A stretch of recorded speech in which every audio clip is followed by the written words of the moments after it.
and happy Friday. Today we're going to read another Jan Brett book, and this one is called Hedgie's Surprise. Now this one doesn't take place in the winter, but I think it's a fun little book to read. Hedgie's Surprise. Hedgie's a pretty good friend. Once there was a speckled hen who laid an egg every day, only to have it taken by a little tomtin every morning. It all started because the tomtin got tired of porridge for breakfast. So, here's the little hen. But before her, you see the little tomtin and his mother, and he looks very unhappy about his breakfast, doesn't he? Now, on the outside edge of the pages, it looks like cross stitch or some kind of yarn or thread and needle pattern. A craft. And I like to show that because if you look at the picture, you've got a hedgehog, and then here's a rooster. And here's the hedgehog looking.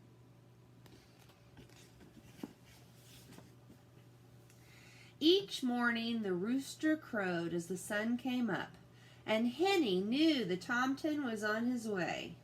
So did the little hedgehog who lived nearby.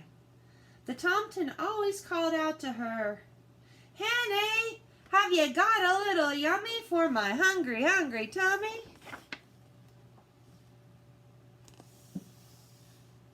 There he goes into the hen house.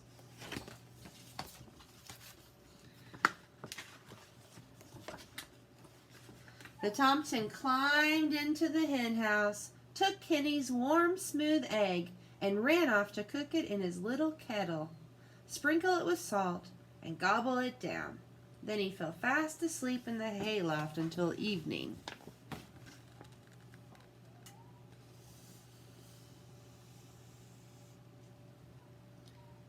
There's his little pot.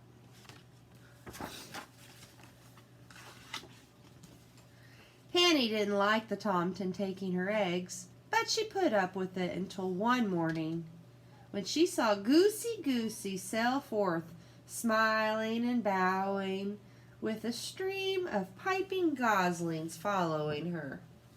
Do you know what goslings are? They're baby geese. So there's Henny, there's the goose and her babies, and there's the tomtin sleeping after eating her egg.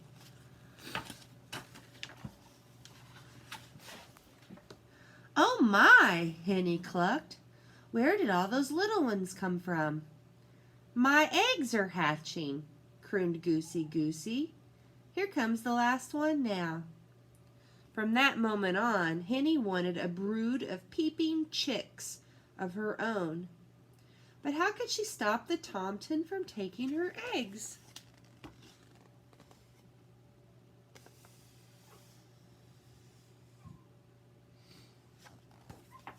That's a good question. The next morning, when the tomtin poked his head in, Henny tried. She clucked loudly and pecked. She flew at him, but nothing stopped that hungry tomtin from taking her egg again. Aw, poor Henny. There's Goosey. And there's Henny trying, putting up a fight. And there's Hedgie watching.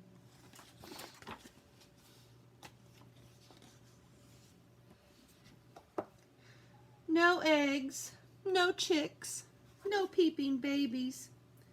Henny wailed so loudly that she woke up the little hedgehog, her tears pouring down on top of him. "Puff, puff, puff, stick, stick," Hedgie went as he crawled out to talk to her. "Poor Henny, I've been watching the tomtin take your eggs. I'll help you trick him into stopping."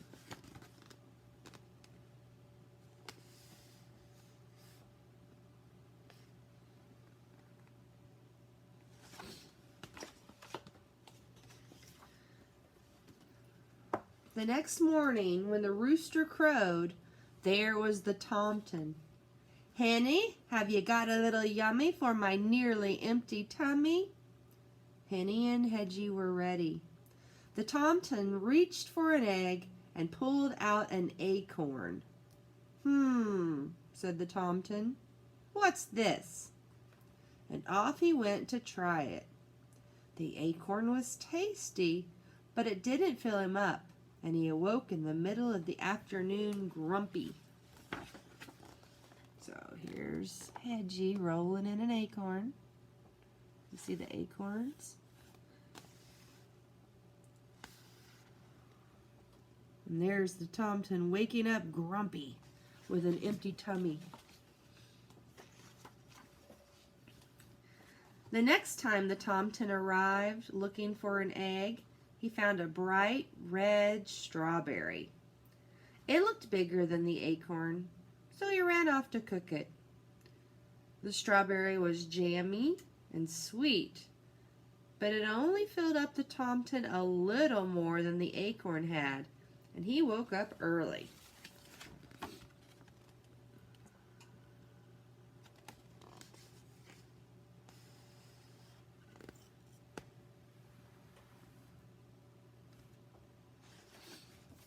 Strawberry sounds good.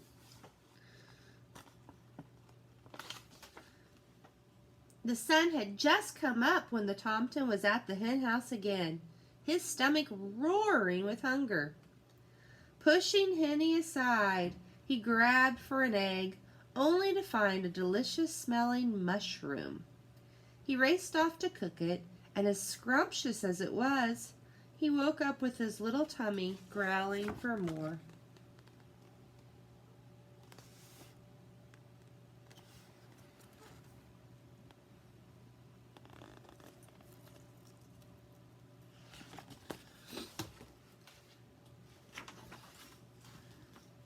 Cock-a-doodle! The Tomten rushed in even before the rooster finished crowing.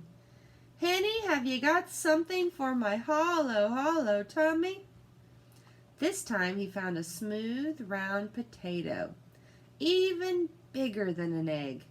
He cooked it quickly, swallowed it down, and went back to his hayloft. He woke up at sunset only half full. The Tomten had had enough. Henny, he shouted, tomorrow I want an egg for breakfast and nothing else. If I don't find one, I'll eat you up instead.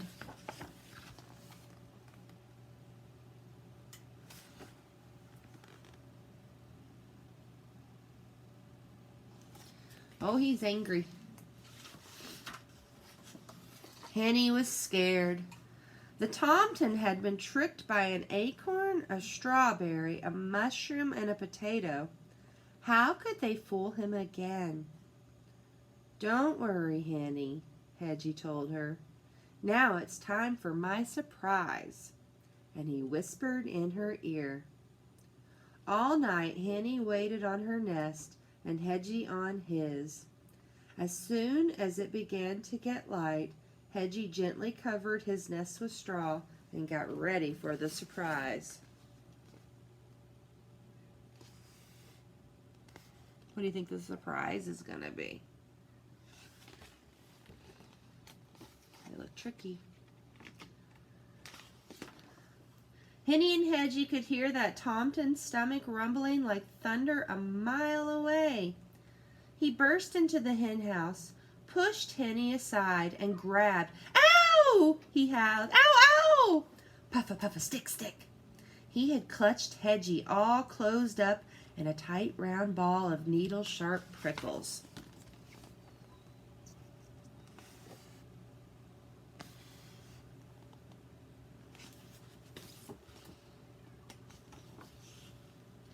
Henny and Hedgie listened as the Tomten ran home, yowling.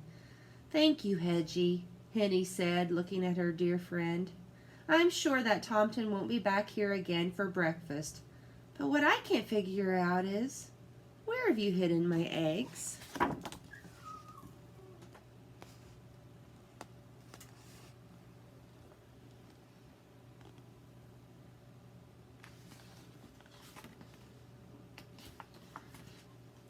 Just then, Henny heard a little peep, then another, coming from Hedgie's nest. She looked over and saw the straw begin to move. 5 baby chicks peeked out of their shells and fluffed up their down. As Henny settled down with her babies nestled around her, the Tomton's mother was in the hayloft making breakfast for her hungry Tomton.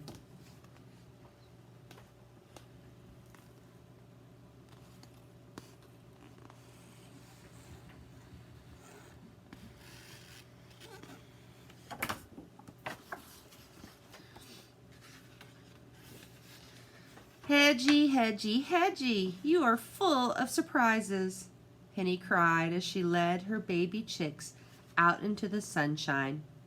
But the little Tomton didn't hear a word.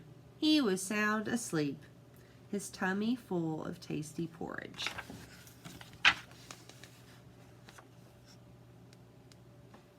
I like this story because in this story, the creature, Mama Hen, was being picked on by someone who was a little bit bigger than her.